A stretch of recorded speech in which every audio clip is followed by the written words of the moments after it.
These two journalists, and you told the New York Times that the country's civilian leader, Aung San Suu Kyi, exploded at you when you raised the issue. Can you describe that interaction for us? Years to escape dangerous overcrowding in camps and in search of opportunities in countries like vous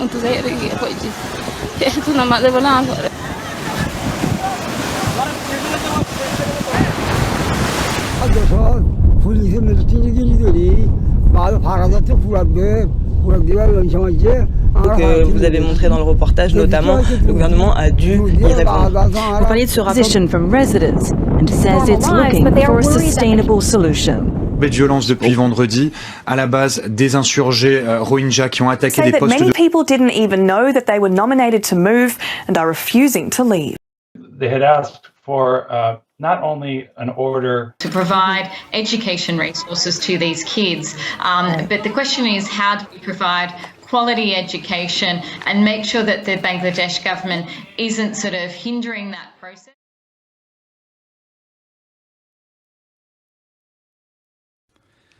This decade, the plight of the Rohingya turned from statelessness to persecution. Long simmering tensions between Burmese Buddhists and their poor Muslim neighbors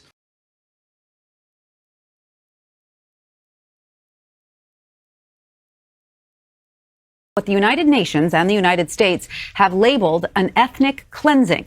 The minority Muslim group accuses the Burmese army of carrying out arson, rapes, and killings. The bottom line is the Bangladesh government just wants all the Rohingya to go back to Myanmar as soon as possible. And if that means subjecting the refugees to conditions of absolute misery in the camps, well, they're more than happy to do that.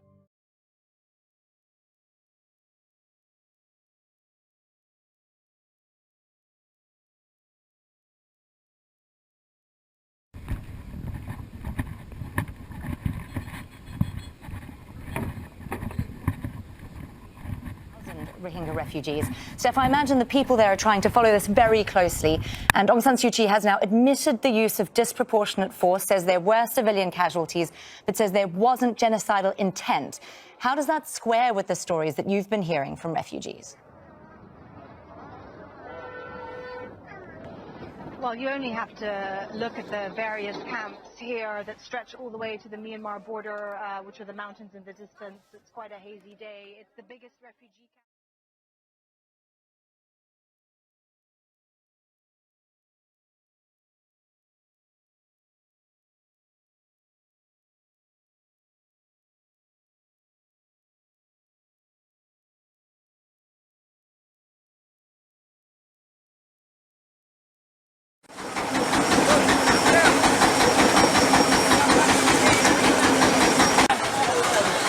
¡Vamos, vamos! ¡Oye, vamos! ¡Enlazado ya, enlazado!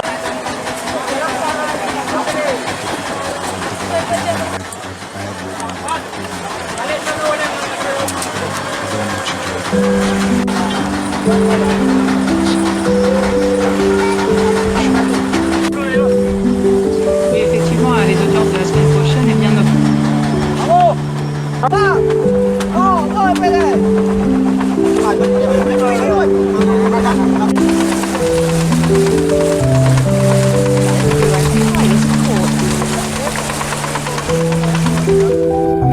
that has been on Myanmar government to bring the force of this area, and that interview people can tell you from BBC to CNN to Channel News Asia that these are hand-picked or intimidated, frightful Rohingya and Rakhine villagers who were primed by the government to say what they want to do. That although individual soldiers may have committed war crimes, found no evidence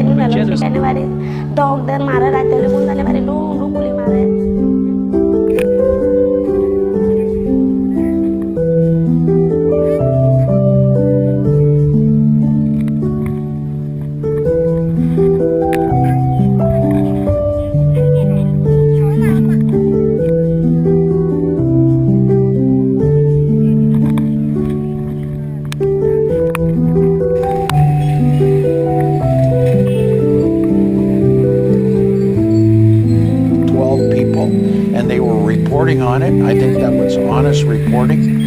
And instead, they were charged with violation of the Official Secrets Act. Hopefully, they'll be released sometime, but it doesn't look good.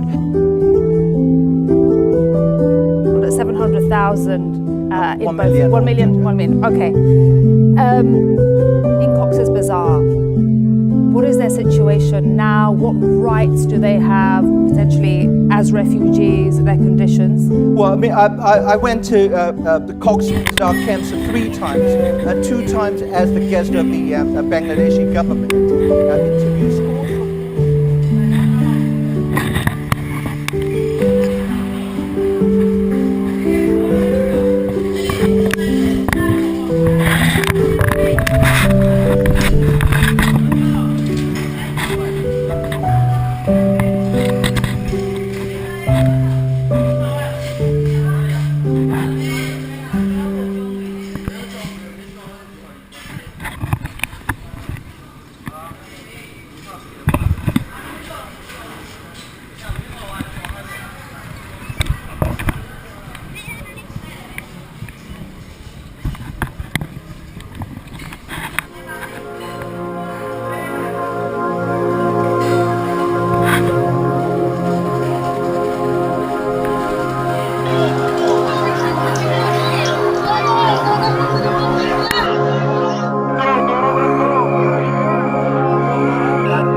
Absolutely. I mean, I think it's.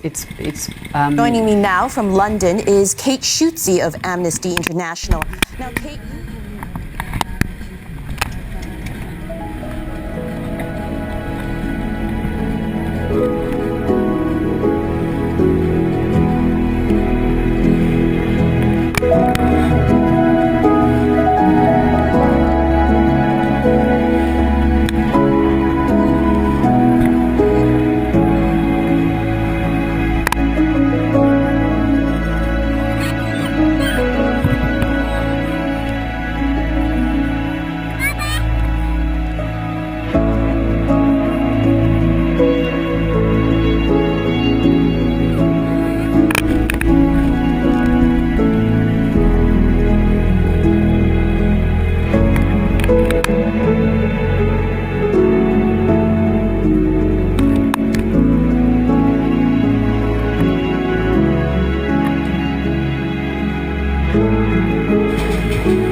the Shelter Box response team down in the Unchiprang camp in Bangladesh. We're very close to the Myanmar border, and this camp is one of many camps around here. This camp contains 50,000 people. Most of them are undocumented Myanmar nationals. They don't even have refugee status yet, and they are really crammed together in really small, flimsy shelters built of very thin black plastic. Most of them fled, just carrying. Ces derniers mois, leur sort s'est encore aggravé avec des opérations de l'armée particulièrement violentes, des exactions qui ne choquent pas la plupart des Birmans qui sont en grande majorité bouddhistes. Quant au gouvernement de Sanssouci, Para ampliar esa información salió en ese momento. Ils disent qu'ils ont attaqué ces postes de police à cause des brutalités dont le peuple Rohingya, dont la minorité Rohingya est victime régulièrement, une minorité discriminée.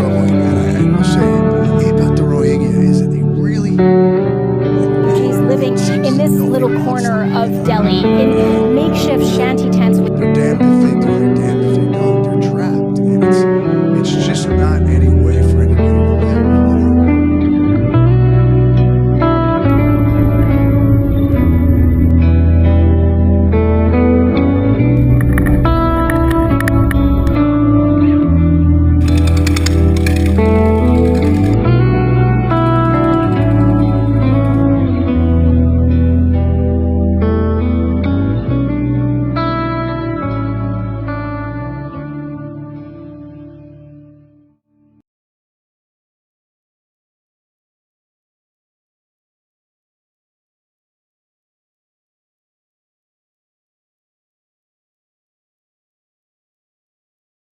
You can't shut down internment camps without making alternative arrangements.